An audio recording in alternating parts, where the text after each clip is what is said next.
येशूच्या येण्याचा समय जवळ आलेला आहे.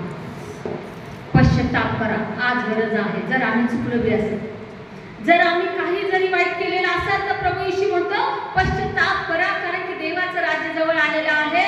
आणि तो म्हणतो जो पश्चाताप करतो त्याचे पाप कितीही लाल लाखेसारखे असले तरी धुवून शुभ्र करणारा तो आहे, क्षमा करणारा तो आहे.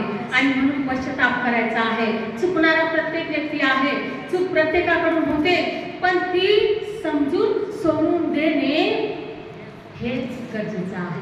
Praise the Lord, hallelujah.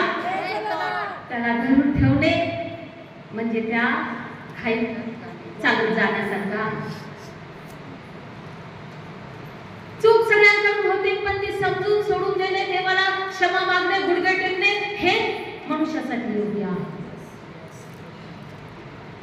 प्रत्येक गोष्ट थोड्या वेळासाठी या जगामध्ये आहे, जगामध्ये काही उरणार नाही.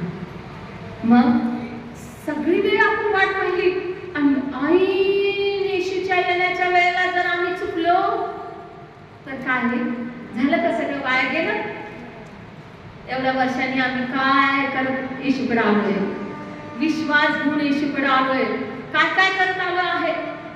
आणि येशूच्या येण्याच्या वेळेला जर आमचे पाय घसरत राहिले इकडं इकडं इकडं, तर लक्षात ठेवा काय होणार आहे? त्या 5 मूर्ख स्त्रियाप्रमाणे आमची गती होणार. Praise the Lord. आणि तशी गती आपल्याला होऊ द्यायची नाही, कारण की परमेश्वर आमच्यावर प्रेम करतो. तशी गती आम्हाला होऊ द्यायची नाही. आम्हाला